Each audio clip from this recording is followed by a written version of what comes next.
السلام علیکم ورحمۃ اللہ وبرکاتہ۔ الصلاۃ والسلام علیک یا رسول اللہ صلی اللہ تعالیٰ علیہ وسلم۔ آج ہم پڑھیں گے فعل کی اقسام کا بیان۔ اس کو پہلے آپ یوں سمجھ لیں جیسے کہ کوئی ایک شخص ہے، اب آپ اس سے ملاقات کے لیے گئے، اس کے سامنے دو شخص اور آئے تو آپ نے اس سے پوچھا کہ یہ دو لوگ کون ہیں؟ تو اس نے کہا کہ یہ میرے بھائی ہیں۔ پھر دو شخص اور آئے، پھر آپ نے پوچھا یہ دو کون ہیں؟ تو اس نے کہا یہ بھی میرے بھائی ہے۔ تو آپ نے کہا یہ بھی بھائی ہے، تو وہ کہا کہ یہ سگے بھائی ہے، سوتیلے بھائی ہے۔ پھر دو شخص آئے، پھر کہا کہ یہ کون ہے؟ تو کہا یہ بھی میرے بھائی ہے۔ کس اعتبار سے؟ تو کہا کہ یہ میرے ماموں کے لڑکے، اس اعتبار سے میرے بھائی ہے۔ پھر دو شخص آئے، پھر پوچھا کہ یہ کون ہے؟ تو کہا کہ یہ بھی میرے بھائی ہے۔ پوچھا یہ کیسے؟ تو کہا کہ یہ میرے چچا کے لڑکے ہیں، تو اس اعتبار سے میرے بھائی ہیں۔ تو دیکھیے شخص ایک ہے، اب اس کے بھائی ہیں لیکن الگ الگ طریقے سے، کوئی چاچا کا لڑکا ہے، کوئی ماموں کا، کوئی سگا ہے، کوئی سوتیلا ہے۔ تو اسی طریقے سے فعل کی بھی کئی اقسام ہیں، الگ الگ اعتبار سے فعل کی بھی قسمیں کی جاتی ہیں۔ تو بتا رہے ہیں کہ آج ہمیں فعل کی مختلف قسمیں بتائیں گے۔ تو سب سے پہلے بتا رہے نمبر 1، حروف اصلیہ کی تعداد کے اعتبار سے فعل کی دو اقسام ہیں۔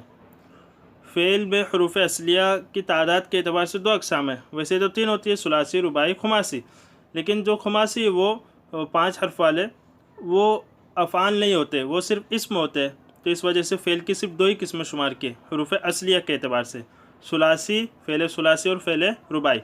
فعل ثلاثی کی مثال جیسے نصرہ، اس میں دیکھیے 3 حروف اصلیہ، اور فعل رباعی کی مثال جیسے زلزلہ۔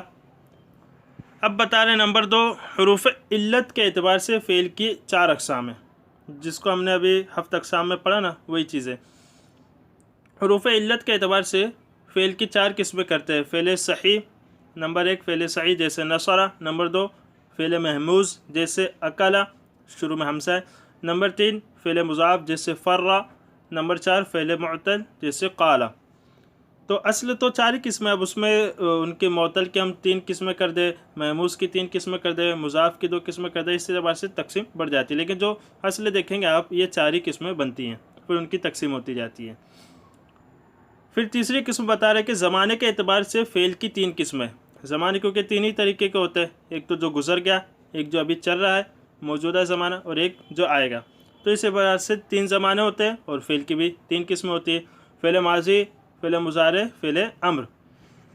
نمبر 1 فعل ماضی، وہ فعل جو گزشتہ زمانے میں کسی کام کے ہونے پر دلالت کرے، جیسے نصرہ، مدد کی اس ایک مرد نے، تو اس ایک مرد نے گزشتہ زمانے میں مدد کی، تو یہ اسے کہتے ہیں فعل ماضی، یعنی جو وہ فعل گزشتہ زمانے پر دلالت کرے اسے کہتے ہیں فعل ماضی۔ نمبر 2 فعل مضارع، وہ فعل جو زمان حال یا استقبال میں کسی کام کے ہونے پر دلالت کرے، زمان حال یا استقبال میں، حال یعنی موجودہ زمانہ، استقبال یعنی آنے والا، تو اس میں دونوں زمانے پائے جاتے ہیں مضارع میں، ان میں سے کسی بھی زمانے پر دلالت کرے، جیسے ینصر، مدد کرتا ہے یا کرے گا وہ ایک مرد، تو اس میں حال کا بھی زمانہ پایا جاتا ہے اور استقبال کا بھی۔ اب جہاں جیسا موقع محل ہوگا اس حساب سے وہاں وہ ترجمہ لیا جائے گا، معنی لیا جائے گا۔ نمبر 3 فعل امر، وہ فعل جس کے ذریعے مخاطب سے کوئی کام طلب کیا جائے، کوئی مخاطب اس سے کوئی کام طلب کیا جائے، کوئی چیز مطلوب ہو اس سے، جیسے انصر، مدد کر تو ایک مرد، تو ہم اس سے مدد چاہ رہے ہیں، مدد طلب کر رہے ہیں، تو اس کو کہتے ہیں فعل امر۔ تو اب چوتھی قسم کر رہے ہیں، فاعل کی طرف نسبت کے اعتبار سے فعل کی 2 قسمیں۔ فعل کی 3 تقسیم کیے، اب یہ چوتھی تقسیم کر رہے ہیں فعل کی، فاعل کی طرف نسبت کے اعتبار سے۔ کبھی ایسا اوقات ایسا ہوتا ہے کہ فعل اس میں فعل کے بعد فاعل آتا ہے، اور کبھی فاعل نہیں آتا، اس کی جگہ نائب فاعل لاتے ہیں، جو اصل میں مفعول بھی ہوتا ہے، اس کی بھی تفصیل ہم انشاءاللہ آگے پڑھیں گے، یا آپ نصاب النحو میں اس کا جو سبق ہم پڑھا چکے ہیں وہاں سے آپ تفصیل معلوم کر سکتے ہیں۔ تو 2 قسمیں کرتے ہیں، فعل معروف، فعل مجہول۔ فعل معروف وہ فعل جس کی نسبت فاعل کی طرف کی گئی ہو، جیسے نصرہ زید، زید نے مدد کی، تو مدد کی نسبت زید کی طرف ہے، یعنی کام کرنے والے کی طرف، فاعل کی طرف، تو اسے کہتے ہیں فعل معروف۔ فعل مجہول وہ فعل جس کی نسبت مفعول بھی کی طرف کی گئی ہو، جیسے نصرہ زید، زید کی مدد کی گئی۔ فرق سمجھیے، پہلے میں نسبت جو ہے فعل معروف میں وہ کام کرنے والے کی طرف ہے، یعنی فاعل کی طرف، زید نے مدد کی، مدد کرنے والا زید تھا۔ اب دوسرے میں فعل مجہول، اس میں کیا ہوتا ہے کہ فاعل کی طرف نسبت نہیں ہوتی ہے، بلکہ وہ فعل جس کے ساتھ ہو رہا ہے نا، جس پر واقع ہو رہا ہے اس کی طرف نسبت کی جاتی ہے۔ جیسے نصرہ زید، زید کی مدد کی گئی، تو مدد کی گئی زید کی، لیکن مدد کس نے کی وہ معلوم نہیں ہے۔ اب ایک آخری تقسیم کر رہے ہیں کہ مفعول بھی کی ضرورت کے اعتبار سے فعل کی دو قسمیں۔ کچھ افعال ایسے ہوتے ہیں کہ ان کے بعد فاعل آ جائے، بس جملہ مکمل ہو جائے، بات آسانی سے ختم ہو جاتی ہے، لیکن کچھ افعال ایسے ہوتے ہیں کہ ان کے بعد وہ فاعل کے بعد مفعول بھی کو بھی چاہتے ہیں۔ تو اس اعتبار سے دو قسمیں، فعل لازم اور متعدی۔ اب فعل لازم وہ فعل جسے سمجھنے کے لیے فاعل کے علاوہ مفعول بھی کی ضرورت نہ ہو۔ فعل لازم وہ فعل جسے سمجھنے کے لیے فاعل کے علاوہ مفعول بھی کی ضرورت نہ ہو، جیسے جاء زید، زید آیا، تو فاعل پر بات مکمل ہو جائے، اسے کہتے ہیں فعل لازم۔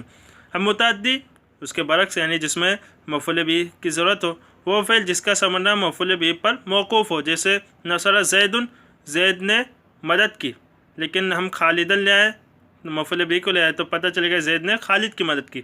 اگر ہم خالدن کو نہیں لے کے صرف کہیں نصر زید، زید نے مدد کی، لیکن کس کی مدد کی وہ پتہ نہیں چل رہا ہے، تو اس لیے مفعول بھی کو یہ چاہتا ہے، جب مفعول بھی کو لے آئے تو بات مکمل ہو گئی۔ اب پھر ایک تقسیم اور کر رہے کہ نفی و اثبات کے اعتبار سے بھی فعل کی دو قسمیں، کیونکہ کبھی ہم مثبت میں بات کرتے ہیں، کبھی منفی میں، تو اس اعتبار سے دو قسم ہو گئے، فعل مثبت، فعل منفی۔ فعل مثبت وہ فعل جس میں کسی کام کا ہونا یا کرنا پایا جائے، جیسے نصر زید، زید نے مدد کی۔ آپ دوسری مثالیں بھی اس انداز سے لے سکتے ہیں، یہ آسانی کے لیے ایک ہی مثال دے رہے ہیں۔ نصر زید کی جگہ ضرب زید، فتح زید، کچھ بھی آپ مثال خود سے بنائیں اس کی، تبھی جا کے آپ کو پریکٹس ہوگی۔ اب پھر بتا رہے دوسری تقسیم، فعل منفی وہ فعل جس میں کسی کام کا نہ ہونا یا نہ کرنا پایا جائے، جیسے ما نصر زید، زید نے مدد نہیں کی، یعنی جس میں نہیں کا معنی پایا جائے اسے کہتے ہیں فعل منفی، اور جس میں نہیں کا معنی نہ اسے مثبت۔ تو یہ فعل کی 6 تقسیم کی ہے، اس کو آپ اچھے سے یاد کر لیں زبانی، اور انشاءاللہ یہ بہت کام آئے گی آپ کو جا کے یہ سب چیزیں۔ اب وہ سوالات ہیں، اور سوالات میں بھی وہی پوری چیزیں ہیں، اس لیے میں اس میں وقت ضائع نہیں کروں گا، تو سوالات آپ خود حل کر لینا۔ پہلے آپ سبق کو اچھے سے سمجھ لیں، اور پورے سبق کو ہی سوال کی شکل میں یہاں پیش کر دیا ہے، تو پہلے آپ سبق کو اچھے سے یاد کر لیں اور سمجھ لیں، اس کے بعد سوالات حل کرنے کی کوشش کریں، انشاءاللہ العزیز حل ہو جائیں گے۔ السلام علیکم ورحمۃ اللہ وبرکاتہ۔